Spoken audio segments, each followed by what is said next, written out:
एक राजमहल के द्वार पर बहुत भीड़ लगी हुई थी। भीड़ सुबह से लगनी शुरू हुई थी, दोपहर आ गई थी और भीड़ बढ़ती चली गई थी। जो भी उस द्वार पर आके रुका था वो रुका ही रह गया था। वहां कोई बड़ी अभूतपूर्व घटना घट गई थी और जिसको भी राजधानी में खबर लगी वो भागा हुआ महल की तरफ चला आ रहा था। सांझ भी आ गई। करीब करीब सारी राजधानी महल के द्वार पर इकट्ठी हो गई थी। लाखों लोग इकट्ठे थे।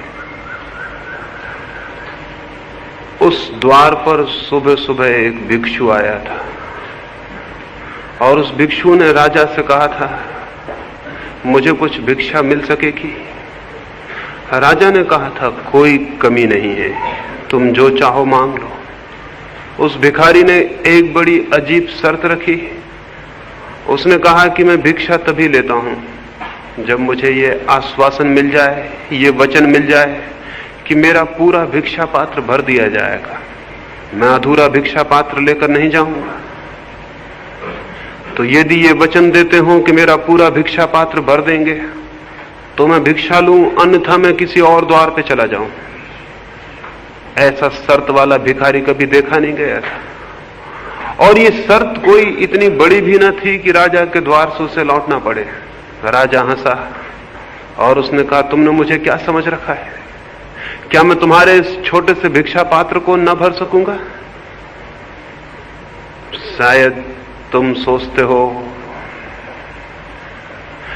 कि मैं धन धान्य में कुछ कम हूं और एक भिखारी का भिक्षा पात्र भी न भर सकूंगा।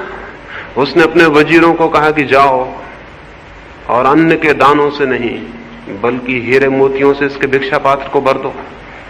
उसने कहा, शर्त मुझे स्वीकार है। राजा हंसा था ये कहकर, लेकिन भिखारी भी हंसा और उसने कहा, एक बार फिर सोच ले, क्योंकि न मालूम कितने लोगों ने ये शर्त स्वीकार की और वो इसे पूरा नहीं कर पाए। राजा ने कहा, कैसे पागलपन की बातें करते हो? वजीर से कहा, समय मत खो, जाओ और उसके भिक्षा पात्र को बहुमूल्य पत्थरों से भर दो। वजीर बहुत से हीरे मोती लेकर आया। उस राजा के पास कोई कमी न थी हीरे मोतियों की, अकूत उसके खजाने थे और उस भिखारी के भिक्षा पात्र में डाले, लेकिन डालते ही भूल पता चल गई। भिक्षा पात्र में डाले गए मोती हीरे कहीं खो गए और पात्र खाली का खाली रहा। फिर और लाकर डाले गए, फिर और लाकर डाले गए और वे जो अकूत खजाने थे वे खाली होने लगे। सुबह की दोपहर आ गई, भिक्षा पात्र खाली का खाली रहा। राजा घबरा आया, कठिनाई खड़ी हो गई थी। वचन दिया था लेकिन न मालूम कैसा था ये भिक्षा पात्र। सांझ हो गई, राजा भी अड़ा हुआ था कि भर देगा उसे, लेकिन राजा भी छोटा पड़ गया। भिक्षा पात्र बहुत बड़ा था, वो नहीं भरा और सांझ आखिर राजा को उस भिक्षु के पैरों पर गिर जाना पड़ा और माफी मांग लेनी पड़ी। उसने कहा, मुझे माफ कर दें, भूल हो गई, लेकिन मैं ये पूछना चाहता हूं और ये उत्तर मिल जाएगा तो मैं समझूंगा कि मैं माफ कर दिया गया। ये भिक्षा पात्र क्या है? ये कोई जादू है? ये क्या है रहस्य? ये क्या है मिस्ट्री?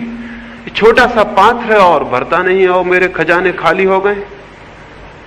उस भिक्षु ने जो कहा,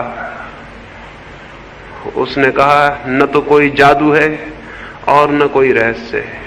मैं एक मरघट से निकलता था, एक आदमी की खोपड़ी पड़ी मिल गई, उससे ही मैंने ये भिक्षा पात्र बना लिया और मैं खुद ही हैरान हो गया, ये भरता नहीं है। सच्ची बात यह है, आदमी की खोपड़ी कभी भी भरी नहीं है। उस राजमहल के द्वार पर यह जो घटना घटी थी, कोई रहस्य नहीं है इसमें, कोई मिस्ट्री नहीं है। हम सब जानते हैं कि हमारी खोपड़ी भरती नहीं है। मनुष्य का मन कुछ ऐसा बना है कि भरता नहीं,